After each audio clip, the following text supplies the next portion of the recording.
In the late 19th century, Birmingham was the workshop of the world. Factories belched smoke, forging the steel and goods that built the British Empire. But beneath this progress, poverty and hardship shaped daily life in the city's crowded slums.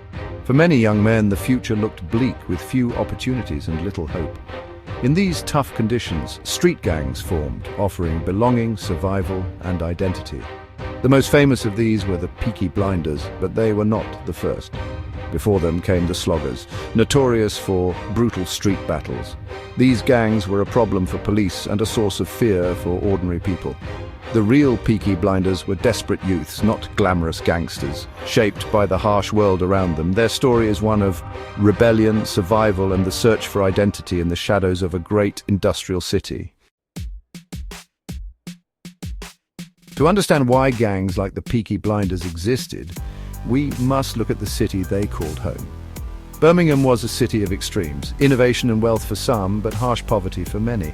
The working class lived in cramped, unhealthy conditions, with long hours in dangerous factories and little hope for change. If a man got sick or injured, his family could end up in the dreaded workhouse. Children grew up fast, exposed to violence and hardship from an early age. Many had to work instead of going to school.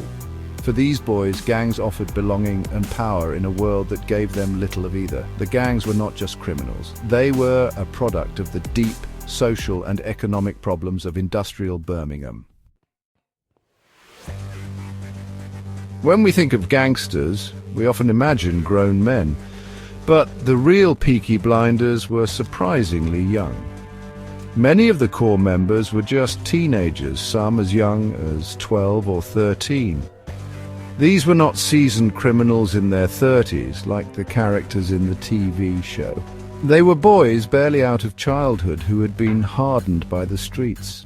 Their youth made them reckless and unpredictable. They had little to lose and saw gang life as an exciting alternative to a future of monotonous and low-paid factory work. Their leaders, like Harry Fowles, known as Baby-Faced Harry, were often still in their late teens or early 20s. These young gang members took on different roles. The younger ones might act as lookouts, watching for the police while older members committed crimes. They might also be involved in petty theft, like pickpocketing or snatching items from market stalls.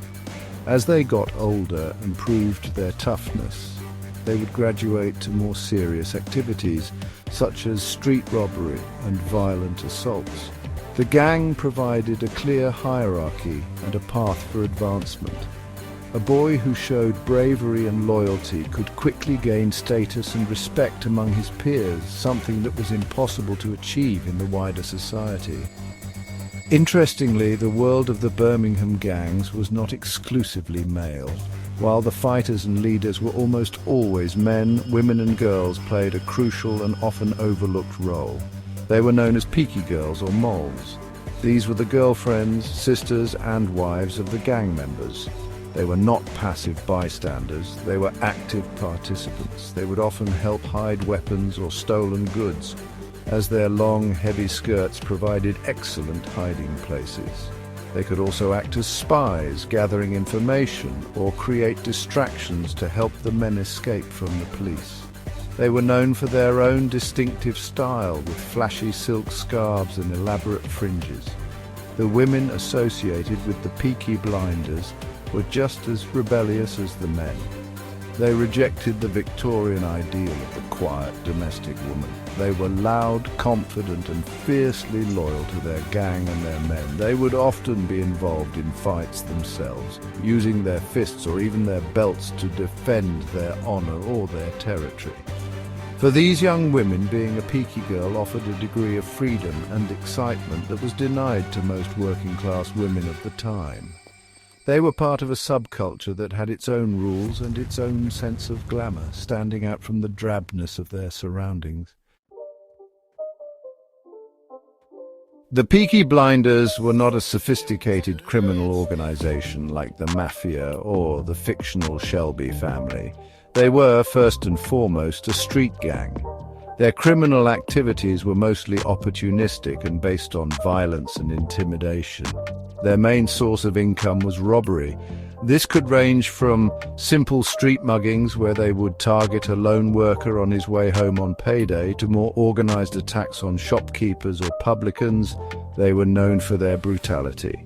They would use their fists, boots, knives, and heavy belt buckles to overwhelm their victims, creating a reputation for ferocity that made people afraid to resist them. Beyond robbery, the gang was involved in a range of other illegal ventures that were common at the time.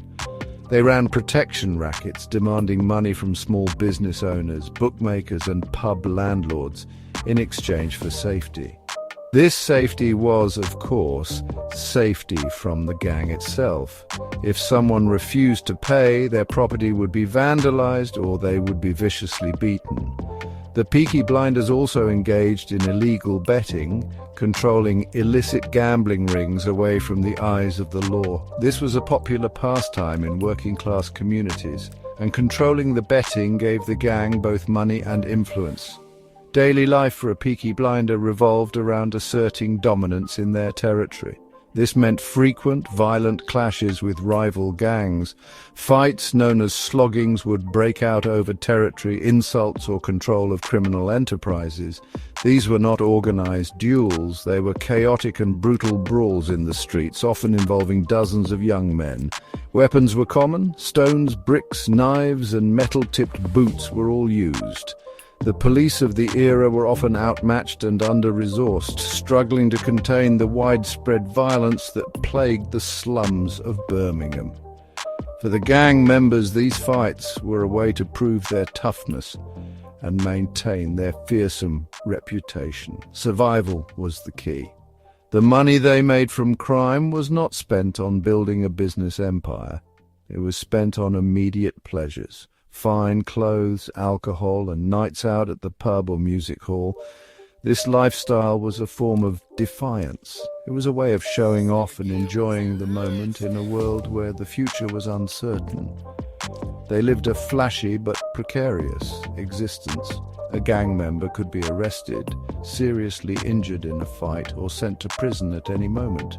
Their criminal career was often short and violent. A desperate grab for money and status in a society that offered them very little. The name Peaky Blinders is legendary, but its true meaning is often misunderstood. The famous story says they sewed razor blades into their caps to blind enemies, but historians have found no evidence for this. Razor blades were rare and expensive, unlikely for street gangs to waste. The real origin is simpler. Peaky referred to their peaked caps, and blinder was slang for someone strikingly well-dressed. The Peaky Blinders were known for their sharp style, tailored jackets, boots, and silk scarves. Their look set them apart, projecting confidence and intimidation. The real power of the Peaky Blinders was in their identity, not hidden weapons.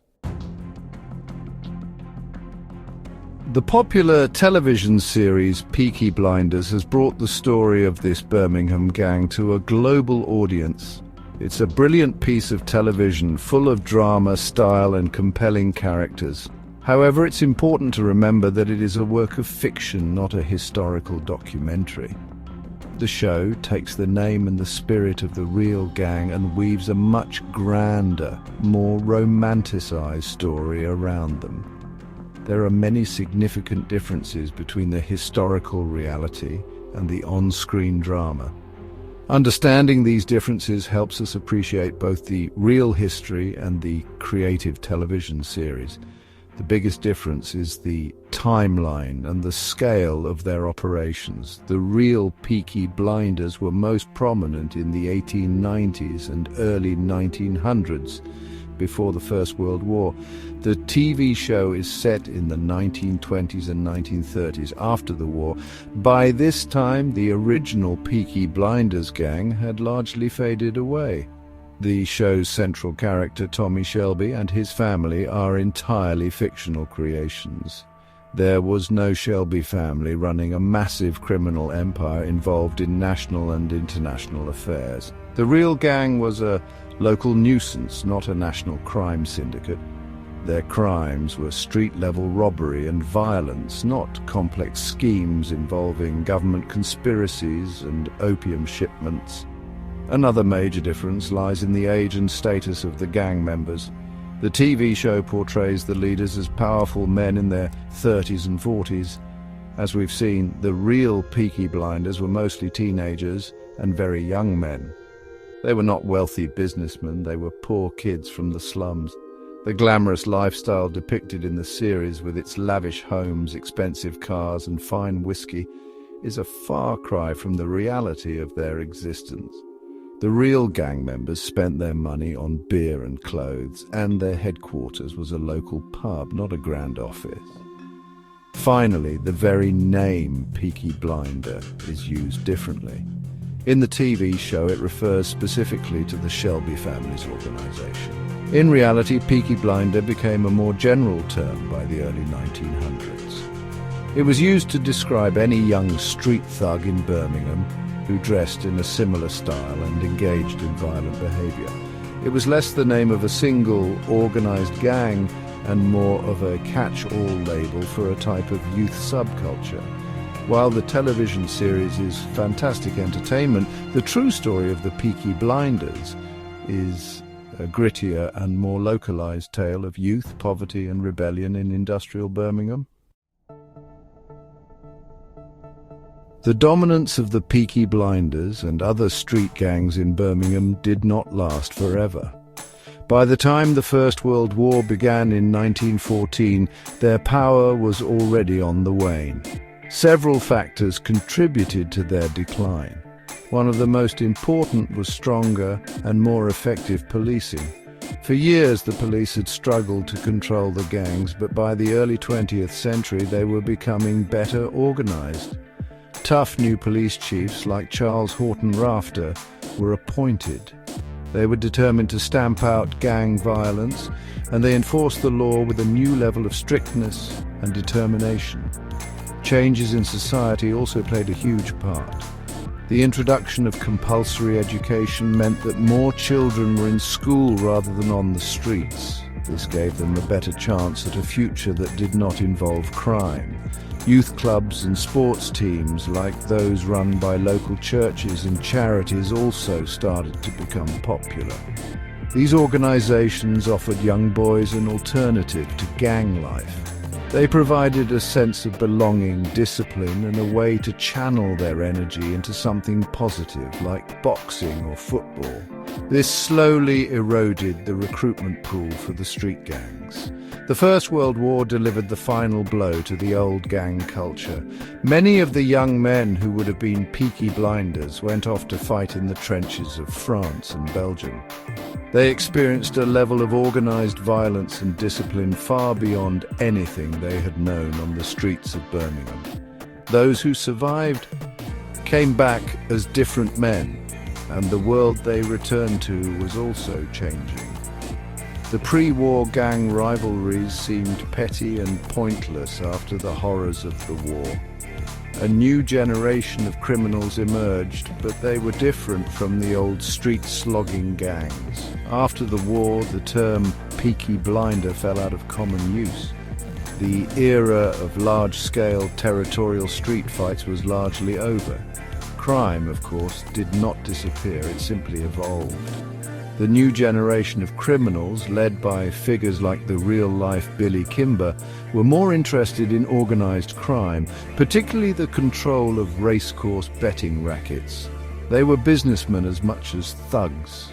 The age of the Peaky Blinders, the stylish and violent youths who terrorized the back streets of Victorian Birmingham, had come to an end, replaced by a more modern and sophisticated form of underworld activity.